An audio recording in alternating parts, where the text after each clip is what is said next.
for attending here. Can everybody hear me okay? Okay, wonderful.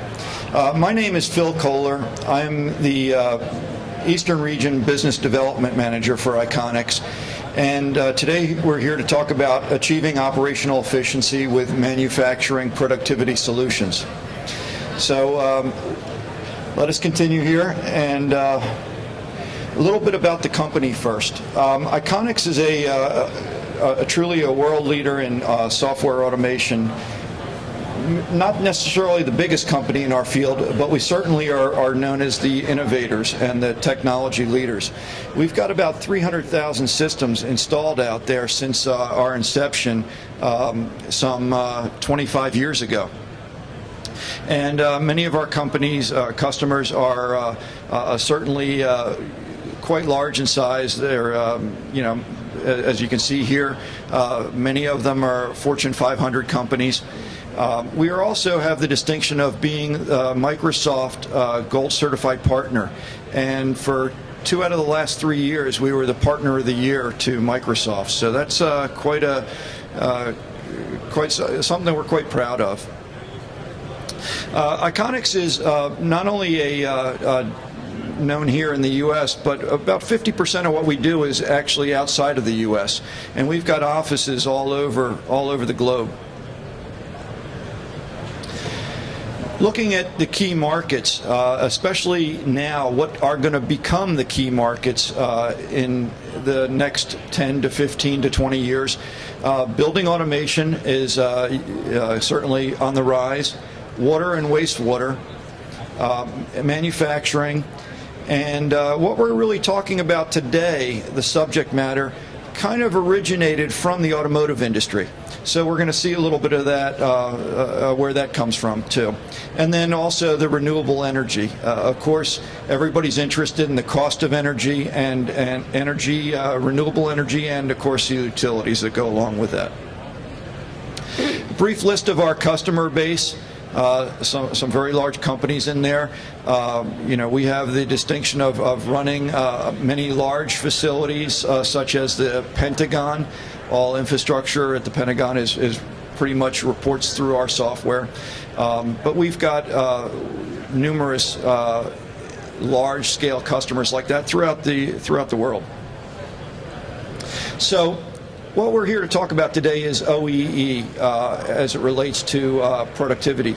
By show of hands, how many people here have heard of OEE before? Okay, a few, very good. Well, what OEE stands for is Overall Equipment Effectiveness. And what it really is a specialized key performance indicator that can be dashboarded or seen in a digital dashboard for view. And it came out of the automotive industry, and that's where it originated, and Japan as well in the 60s.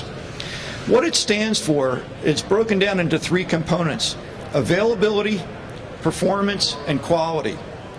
When we look at availability, what we're really talking about is how much time is the equipment available to us for production. In other words, if we're running 3 shifts, 8 hours per shift, 24 hours a day, that is our availability. Performance has to do with time and cycle. How much time is the machine actually running in cycle?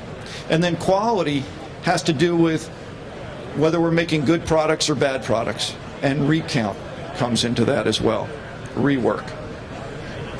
So what we're doing is measure and visualizing our production, our productivity effectiveness using those metrics.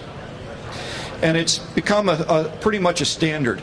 As a matter of fact, if you go to a plant manager in the automotive industry, or many in the packaging field, or repetitive packaging type industries, and you ask that plant manager, what's your OEE?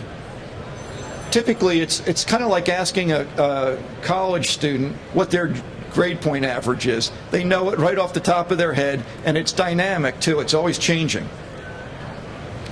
It's based on a standard calculation, and what that standard calculation I have here on this slide, it's availability as total scheduled time over time and shift, Performance is expressed as total time and cycle over scheduled runtime. And then quality is good parts over total parts.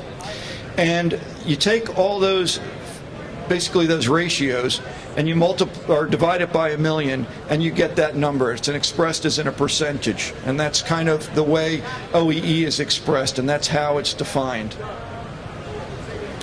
So the Aberdeen Group, which is a consultant group, went about and asked manufacturers, what are your biggest pressures? What are your biggest challenges? And if we look at the top two there, it's their challenge is to looking to improve overall performance, and they want a method to visually represent what's going on, what's happening in the process, so that they can actually make changes to affect and improve on the productivity.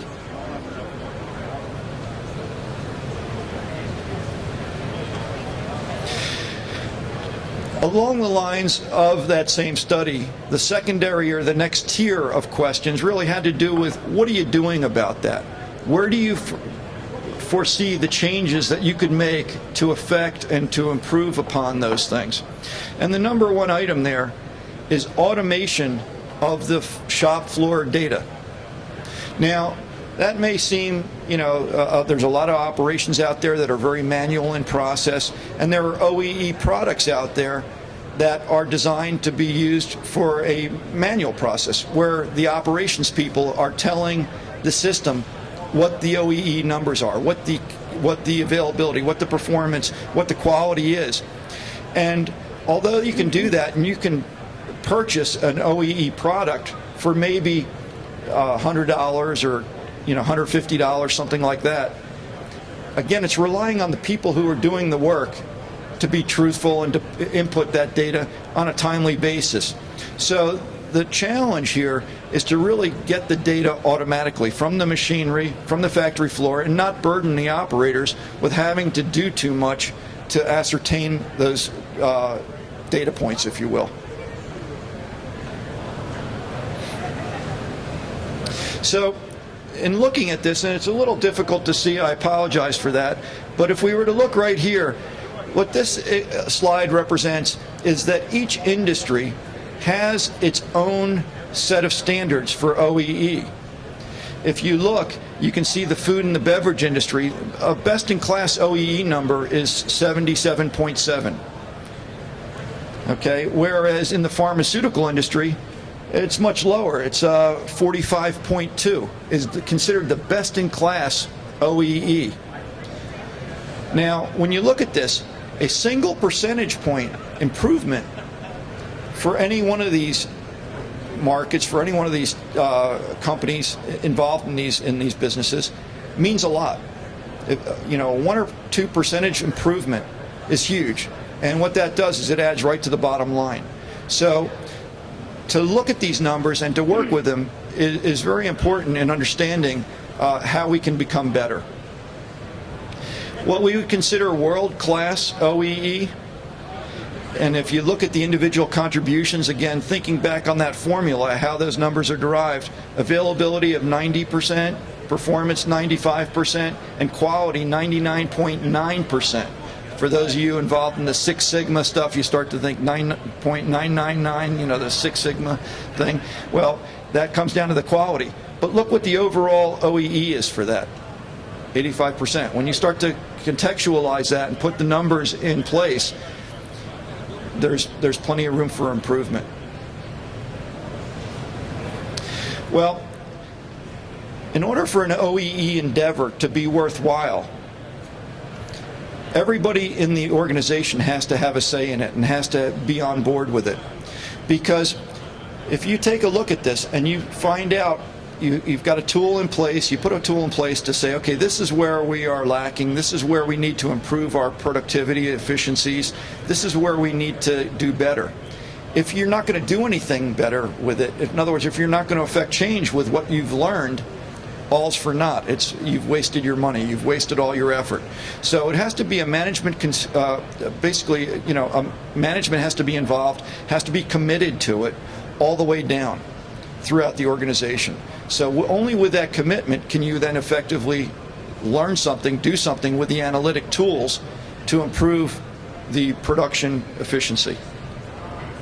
And so what it speaks to is all the way through the organization, at the individual plants, rolling up into the business units, and then at the enterprise level. Now, we need to spend a couple minutes here on this particular slide because there's a lot going on here. But this is what they call basically the OEE loss waterfall, or the pillars of OEE as some people refer to it. And what we're looking at here is, again, over on the left-hand side is our availability. As we move in here into the downtime, we have both planned and unplanned downtime. Planned downtime is things like cleaning, CIP, we have shutdown, we have lunch and breaks, and those kind of things, and then schedule changes, and all that's considered planned downtime. Unplanned downtime is things like breakdowns, stoppages, jams, those kind of things are the unplanned.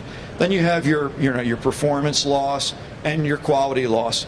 And then from all the way starting with what you had available, if it was a perfect world, we come all the way down here to what our actual OEE is, after taking away and taking into consideration all those other things, all the planned, unplanned downtime, as well as performance loss.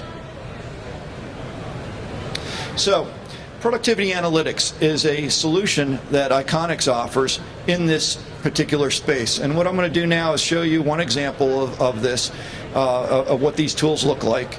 And we will analyze that a little bit here ourselves. So in order for a company to achieve operational excellence, the data itself must be very relevant.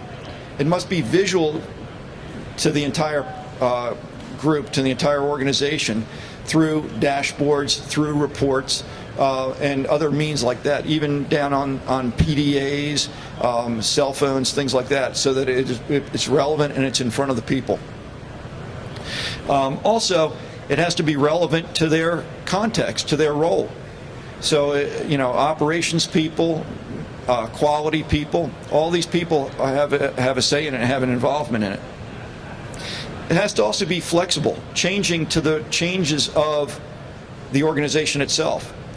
To put the OEE solution into a hardware environment and have it static, it's only good for a brief period of time. In other words, there are companies and organizations out there that will try and take the calculations that we just went over and force them down into, let's say, the PLC, into the controls. And they'll look at OEE maybe once every 5 hours. But suppose now you want to take a look at that OEE calculation on an hourly basis. Or you want to do a what-if scenario. What if I change this downtime? What if I improve this? You can't go back into the PLC, especially in an environment where it might be validated, and make those changes. So your solution has to be one step above the hardware platform in order for an OEE solution to be viable and workable. And again, it has to be relevant to the metrics and the roles of the people who are using it. So, brief history lesson here. And this is relevant. This is one of those things that is, for me, was kind of an aha moment. If we look at the 80s and the 90s, that was all about data, gathering data, collecting data. Everybody wanted data. As we moved out of the 80s and 90s and into the early 2000s, it turned into the information age. And what we're having right now and experiencing right now is what I refer to as information overload. Everybody's got a lot of information, but it's hard to glean out what is important information and what is useful information out of that. And therefore, we're now moving into what I have coined here as the analytics age. And that's taking information, contextualizing it for the roles and for the individuals, and turning that information into analytical data that can be useful to make management decisions. And in this case, as we talk about productivity analytics, it's to improve productivity, to prove our overall effectiveness of our equipment and our operations. So some of the key benefits of a very good OEE solution is one that is flexible. Okay, it's not hard-coded into the PLC. It's not hard-coded into the controls. It is above that so that we can make changes as our business changes. It's also taking advantage of our real-time assets, looking at the equipment's being the assets. What's going on with those right now? Also, we want to deploy the KPIs and the visualization of that to the users so that they can quickly and easily get access to that information. Okay, so some of those users may want to see it in a digital dashboard. Maybe it's a portal, and it's a review of a portal. Maybe it's on their iPad or their cell phone or some other device like that, and they want to see it there. And lastly, it has to be flexible again and allow that movement to be able to do the what-if scenarios. What if I cut my downtime in half on this machine? What if I added another machine? What would that look like? How would my OEE improve on that? What would it look like if I were to actually add another line or add another shift? What would that do to my bottom line? And so to be able to contextualize that information and dollarize it at the same time is quite relevant, and that's the kind of thing that you look for when you look for a OEE solution. So these are some dashboard shots of, again, just happens to be our product, but if we were to look at this, what we have on the left-hand side here is what we call our menu tree, broken down, and it's, again, I apologize in the back, it's probably a little difficult to see, but these little blue areas here, these little blue boxes, those represent the actual asset.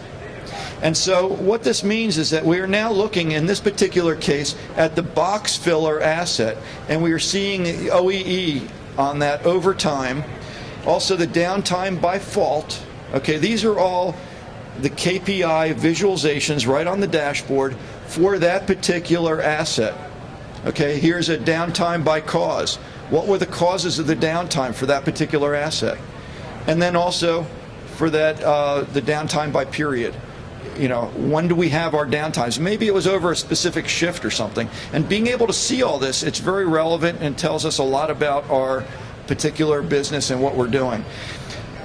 The other thing that's important here is we can actually roll up that information, not only looking at it on an individual asset basis, but we can do it on an entire packaging line. So we can actually see our OEE not by asset alone, but by all the assets that make up that business unit, if you will. In this case, it happens to be a line. So that we can see the same information as it relates as far up or down, delineating as far as we want to, so that the data is relevant to what we're particularly interested in. And we can use this to compare lines or compare assets or even compare facilities or factories. In the editor, to look at this particular, now we're looking at this particular area, we have the ability to look at the individual assets here and to be able to configure them according to what category of the business they're in, and then to put some certain rules in there that are all the metrics that are associated with the OEE. Likewise, when we look at the individual assets, we can actually look here, and you've got the configuration capability to go in and look at the downtime, look at the performance, look at the quality, and to be able to put what these things are. Likewise, being able to put in the reasons. What are the reasons for a downtime event? Okay, rather than burdening the operator with having to put them in and punch in keypads and things, you can predefine what they are. If you don't have one assigned, you can come back later and put it in. So if you have an unassigned reason, something that's brand new that just came up, you can go back in and change that. Okay. Now what we're looking at here is there's also an editor for the runtime view. Suppose we want to see the OEE here, but we don't want to see in this particular chart the performance element. We can just click on that and remove it from the visualization in the runtime environment, in the user's experience. Here's a OEE report by asset. So not only do we have the KPIs on screen, but then we can generate reports that are standard reports that are just automatically emailed or sent to the individual stakeholders in the organization. Here's a case study. This is one of our earliest ones, and it's relevant. If many of you may recognize, if any of you had to do dishes like I do at home, and you look in the bottom of your kitchen sink, chances are it's an InSinkErator garbage disposal that's sitting down there. And InSinkErator was working with another company on an OEE solution, and their particular solution was the one I was talking about before, that was embedded in the controls. In other words, it had to be programmed into the PLC logic. And they were at this for about a 6-month period, with getting nowhere. We had approached them and shared with them our OEE product, and within about 3 or 4 days of installing it, we were actually generating OEE online in a portal environment. So I'm going to share with you a couple of their displays. But InSinkErator is a very, very large company. These were the things that they were interested in. These were their goals, was to expand their productivity, okay, to monitor the real-time machine performance, and to capture historical data in an OEE key performance indicator methodology. So what we started with was a portal product. We have a product that allows you to build a corporate portal, and this is their corporate portal. Now, when you go to the home page, any employee or person at InSinkErator can go to their home page and see what is going on in the organization. And the different pieces of information come from different aspects of the organization. You know, one being right here, this is a financial indicator of what their stock happens to be doing for that day. But drilling down further, if we go in here and you can see it's the home, there's an executive button for the executives, plant management, and reports. So clicking into the plant floor, this is what the plant floor people see, is the OEE computations for that time frame done through productivity analytics for InSinkErator. And as I said, this was done within about 3 or 4 days of our start with them, after having worked, and they spent close to $1 million trying to get the other system going, because again, it was hardware based. It wasn't flexible enough to change with their changes and with their changing environment. Again, these are some of the alarm views.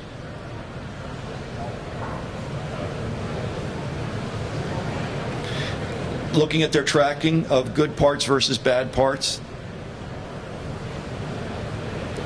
So another customer of ours, interesting story, a company makes windows in the building automation. They're hurricane-proof windows.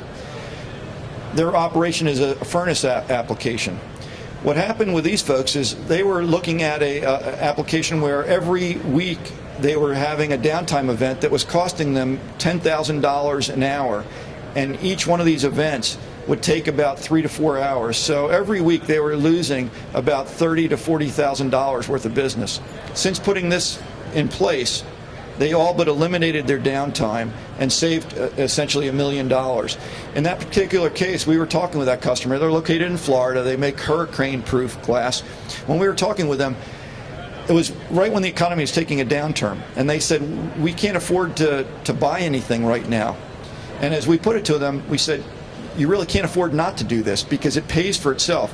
Unlike other projects that you may be familiar with and have worked with, this kind of thing is one of those things that it actually looks for improvements and an improvement in efficiency. And as long as you follow what you're seeing and act upon it, you can actually use the savings, what you get back from it, to pay for the expansion of the system. So it's not something that you necessarily need a capital budget for necessarily. It will pay for itself. One of the things that's important is to begin with the end in mind. And to that, what we start with is a site survey. We'd be happy to work on that with you folks. We happen to be here today in booth 2826, over on the other side. Be glad to talk to you if you have any specific applications. And with that, hopefully we can help you out and teach you more about this if you want. So thank you very much for your time.